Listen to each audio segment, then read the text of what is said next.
2 words, Revo Fitness. Here's a few more. Simple, 24/7, reformer Pilates, body scanners, massage chairs, squat racks, free weights, pin and plate loaded equipment, no lock-in contracts, no bullshit.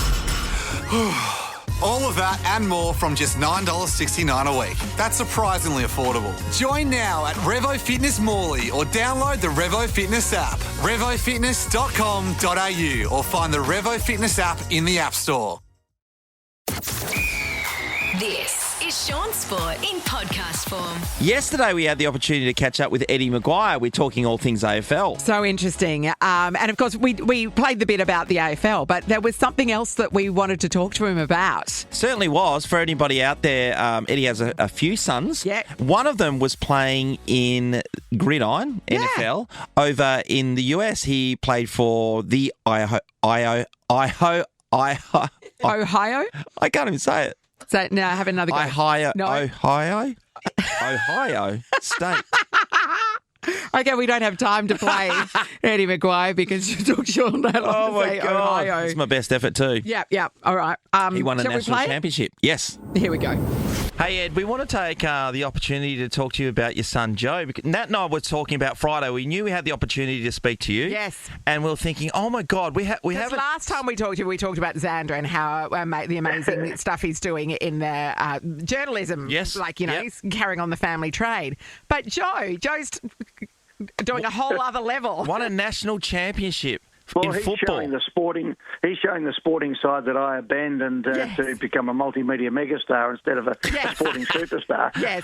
Well, which would you rather? I mean, playing in a national championship over in the US for one of the biggest colleges of all time, being prime time like it was all around the world, man, that's pretty full on. Oh, yeah, it's the man or person in the arena, to paraphrase Theodore Roosevelt's famous speech. Yep. It is unbelievable. And you know what it's like, Shaun. It's great calling the game. It's great being part of it. But there's nothing that matches actually being out there and the blood and the sweat and the toil that's involved in it and the backstory. And for Joe, it's a great story in that, he had a lot of challenges coming through school and, he wanted to be a good footballer, a great footballer. He was skinny. He was 1 week the wrong age to play in the age group, etc., etc. And in the end, he just couldn't get it enough. But he was a beautiful kick. And he put 25 kilos on, worked for 2 years, got up every morning at 4:30, 5 o'clock in the morning to train in the gym, get some sleep, eat, go to university at times, and then learn the craft. When he first started with the American ball, he couldn't kick it off the square, and I thought, well, good luck here. I mean, I was kicking it back left foot better than he was punting them back, and he just worked at it and built himself up into it, and then he ends up getting recruited to the Ohio State, one of the biggest, biggest programs where it is absolutely full on. Like, we talk about the blokes cracking gags running onto the ground these days. It's old-fashioned over there. It's kill or be killed. Yep. Anyway, he got his chance, had a year on the sidelines watching, didn't get on the ground at all last year, and then this year he starts and ends up with the national championship. So he'll get 3 rings. He'll get 1 from the conference, 1 from the college, and then he'll get 1 for winning the Rose Bowl and the Cotton Bowl. And then the next thing he does is he's back in pre-season, but he'll go to the White House, meet the President of the United States, and fly home for Anzac Day to see the Pies beat Essendon. Oh, wow. What a whirlwind. That's amazing. Good luck with that. What a great story. No, I actually think it'll be fine. Eddie, so you and Carla went over to the final. Talk us through what that is like, because, you hear college football, but I don't think we have an appreciation of how massive it is. Yeah, and you're 100% right. It's so big because at the home games, the average home game he played in front of was 105,000. It's unbelievable. And, you imagine the college students all juiced up and ready to go, and they've been out in the tailgate parties, but the chants and the singing and the band is unbelievable, and the whole atmosphere is fantastic. And then as the finals went on, we were actually over there for 2 months. We went over and just said, right, we're going to ride this wave. And we had an airline booked to come home after every game. Kept extending it out. Got beaten by Michigan, so the depths of despair. Yes. The coach was getting death threats. Players are getting death threats. Really heavy duty. Then they had 2 weeks to wait till the next game, and came out and won that. And then the run, one of the most famous runs now in American football and college history, came to fruition with the win, with the twists and turns, and just to be part of it all and to see Joe out there. And, he had one kick in the final. He had to hold the ball numerous times, which was important because they lost the Michigan game because the kicker missed his shot, basically, and Joe holds it for him. So he was doing that. Anyway, he comes out and he had one kick, but, gee, it was important. It was at a pivotal moment, and thankfully he nailed it. Now, I've watched a lot of sport, guys, over the years. Yeah. I've never had the laser beam on the long snapper throwing it back, watching it. I could see it turning in the air in slow motion to see if he grabs it, because it's full of Vaseline because it comes off the player's arms because they don't have the tackle. Then take it, and then, they're coming at murderous intent. If he misses this kick, it could turn the game, which would mean they lose the national championship. He'll get hated by everybody in America. Has to leave the country. And he'll be laughing stock in Australia. So, not much on the line. No, not at all. The amazing thing was that in the opposing team, the punter was an Aussie as well. So two young guys going out, and they only both got a couple of kicks each, or Joe got one. And I think in that final. But James Rendell, who's the son of the great Matt Fitzroy Rendell. champion, Matt. Yeah, well, Fitzroy champion. We also worked with him at Collingwood as our recruiter, and it was a great friend of mine. In fact, the funny thing was, we know Matt passed away 18 months ago, but his wife, Leonie, was my makeup artist at Channel 10 30-odd years ago. So she was over there. So we're texting each other. The boys had been texting each other all through the year. In fact, the first time the last time they met before they met on Grand Final Day, National Championship Day, was in our box watching Collingwood Carlton at the start of this year. And it was actually a really lovely moment that I watched as both boys found each other in the middle of the ground in Atlanta at Mercedes-Benz Stadium where they have the Super Bowls, and to see two boys who really grew up, within 5 miles of each other, kicked the ball in the rooms together at Collingwood games as little fellas. Yeah. And then they were out in the middle wearing their respective Notre Dame and the Ohio State. It was quite incredible. That's what amazing. A story. Yeah. That's absolutely amazing. Shaun Sport in podcast form. 2 words, Revo Fitness. Here's a few more.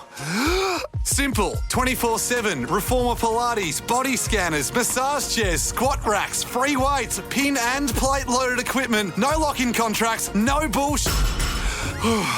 All of that and more from just $9.69 a week. That's surprisingly affordable. Join now at Revo Fitness Morley or download the Revo Fitness app. RevoFitness.com.au or find the Revo Fitness app in the App Store. Time to catch up with the great man, Jeremy McGovern from the West Coast Eagles. Of course, their season gets underway next week against the Gold Coast Suns. That's a Sunday game, 3:10 bounce down, Nat. See you there. Gov, good morning. Good morning, guys. How are we? Hey, Gov. Saw you, having a bit of a kick, a bit of a hit out against North Melbourne on the weekend. What was it like? You had to play against Jack Darling. What was that like, manning up against a former teammate? Yeah, it was a little bit weird, for sure. But, no, it was good. I had someone to talk to out there for a little bit, catching up in between breaks when we could. But, no, it was a little bit weird. But, yeah, all in all, it's a game of footy. So, yeah, we can sort of park a few things here and there and play against each other. But, yeah, it's definitely different to having him on my team. Yeah, no doubt about it. But here's the thing, Gov. The game starts right. The clearance goes straight to North Melbourne. The ball goes forward and it lands right on his chest. He's having the first shot of the game on you and you're standing on the marker. You're thinking, oh, my God. Oh, no. This isn't what I'm after. Nah, not really. I was... whether it was Jack or any forward, it's not what I'm after. Yeah. In general. It'd be great. I was quietly confident because that was a pretty windy game down there. Yeah. On the weekend, I thought if he kicks it from here, good on him. It's it's blowing a fair bit, but spoiler it was a good start for JD. Not so good for me. He missed a few during the day. In the first 10 minutes. Yeah, he did. For everybody who was watching, that win factor is so. In the first quarter, the West Coast Eagles were kicking against it, but when you were kicking with it and you're playing in the back line, is there a bit of a sigh of relief that the play's not going to be up your end as much? Yeah, a little bit. In that game it was, because it was very much, we're under the pump a fair bit, obviously, in that first quarter, and there's no guarantee, obviously, the ball wasn't going to come down the other end, but having the wind in our favour definitely helps a defence for sure, so it was good for me to... look at the other North Melbourne backs and say, good luck, boys. Good luck. You can see even, and when you're like, if you're kicking out or, you're kicking long, it really was, that ball was going a long way. So, yeah, clearly a howling gale. Yeah, it was, obviously with us playing in stadiums most of the time, you get wind, but it's not as bad as that. But it's just something we had to adjust to. We probably didn't adjust as well as what North Melbourne did throughout the day. So, yeah, they probably played the wind and conditions a lot better than what we did reviewing it now. Hey, Gov, obviously you're playing North Melbourne down there this year. It's going to be a massive crowd. They're going to up the state and they're going to build more stands and stuff, on the outer side. But from you as a team, did you guys go down in a bus or did you individually go down and then how was the Call ride in home? the farmer's market, what'd you do? Yeah, got a couple of hours to fill. Yeah, there was a bit of both. Like some boys obviously went down with in the bus, and then others were travelled down because they were staying down for the weekend or catching up with Sam, like Brady Hoffs from Harvey down that way. Yep.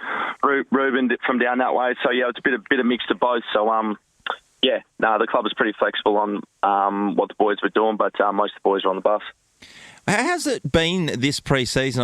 Obviously, you've been able to get through and getting ready for another magnificent season, no doubt. But having a change at the helm, you had a great relationship with Simo, but it's always different when someone else comes in. Has it been refreshing? Is that a word to use?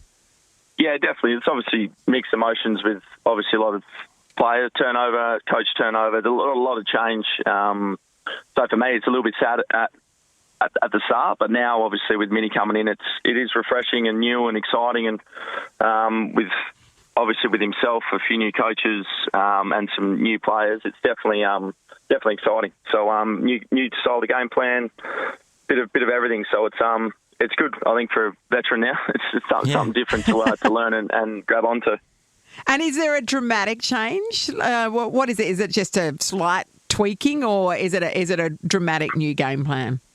I wouldn't say it's dramatic new game plan, really. It's probably like most teams. They want to try and move the ball fast. Yeah. And not that we weren't trying to do that with Simo, but we, Minnie's really, really emphasised that we want to be a faster side. And that's probably the main thing that I've noticed is that we are really going flat out, which is great. And it's exciting to watch. And we've got these young boys who are full of energy and full of runs. Yeah. So it's our list. Gives you a chance to score really quickly and heavily. And on the other side of the fence, though, when you're playing in defence now, it doesn't give you a chance to set up. So where the governor is, sometimes they are left short-handed and it could look really bad, Gov. Yeah, no, and that's the risk you got to take. I think it's you got to try to find that balance, really, don't you, of trying to go as fast as you can by trying to defend behind it. At the moment, we got the boys going fast as, and my eyes are lighting up at stages. But you're like, wait for me. It's very much it's part of the game, and it's part of the way the game's sort of going. So it's a little bit different behind the footy for sure. But I'll do whatever I can to try to stop it, and so will the whole back line, the team. So. As long as it's exciting for all the fans to watch and they can get excited about the new game plan. The one thing that, no matter where you finish at the start of at the end of a season, when it comes to the start of the season, everyone's off the same points, right? Yeah, 100%. So there's always this enormous amount Blank of hope. slate. You've put in so much work and away you go. There's obviously a lot of West Coast Eagles supporters be ready for this round one clash, and hopefully the Gold Coast will be a victory to kick things off, and away you go. Momentum's everything. Yeah. It must be a really great feeling at the moment that you're just ready to take this season on. Yeah, of course. It's nothing better than getting out of pre-season. And getting into the real thing. But, it's exactly that, Shaun. It's really exciting. Obviously, pre-season, it's very hard to know where everyone's at, where the teams are at. You can obviously sort of understand where everyone's trying to go and what they're trying to implement. But, getting into round one with the full stadium full of fans and, new style of game a little bit, some new personnel, new coach, everything. So it's very exciting to see where we go and how far we can take it. Lots of new things, but one old thing remains. Signed a contract extension already for the big bucks, money man, eh? No, not quite. I'm on the pensioners list. Money. So it's just courtesy, I think. The Twilight contract. So you have signed to the end of next season, yeah?